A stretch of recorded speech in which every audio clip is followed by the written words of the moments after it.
மாணவர்கள் மத்தியில் திராவிட சிந்தனைகளை வளர்க்க நடவடிக்கைகள் மேற்கொள்ளப்படும் என திமுக ஒருங்கிணைப்பு குழு கூட்டத்தில் தெரிவிக்கப்பட்டுள்ளது.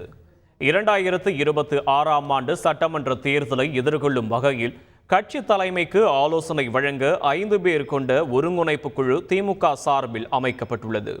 அமைச்சர்கள் KN நேரு, ஏவா வேலு, தங்கம் தென்னரசு, உதயநிதி ஸ்டாலின், அமைப்பு செயலாளர் RS பாரதி மற்றும் மாணவர் அணி தலைவர் ராஜீவ்காந்தி உள்ளிட்டோர் தலைமையிலான கூட்டம் அண்ணா அறிவாலயம் கலைஞர் அரங்கில் நடைபெற்றது.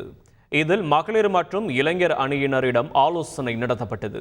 அப்போது வரும் சட்டமன்ற தேர்தலில் அதிக அளவில் மகளிருக்கு தொகுதிகள் ஒதுக்க வேண்டும் என மகளிர் அணி தரப்பில் கோரிக்கை விடுக்கப்பட்டது. இதைத் தொடர்ந்து மாணவர்கள் மத்தியில் திராவிட சிந்தனைகளை வளர்க்க கல்லூரி மாணவர்களை ஒருங்கிணைத்து திராவிட மாணவர் மன்றங்கள் மூலம் பல்வேறு போட்டிகளை நடத்த உள்ளதாக இளைஞர் அணியின் அவர்கள் தெரிவித்தனர். மேலும் மாணவர் சட்டசபை என்ற அமைப்பை பள்ளிகளில் உருவாக்க இருப்பதாக தெரிவிக்கப்பட்டது. செய்திகளை உடனுக்குடன் தெரிந்து கொள்ள உடனே சப்ஸ்கிரைப் பண்ணுங்க.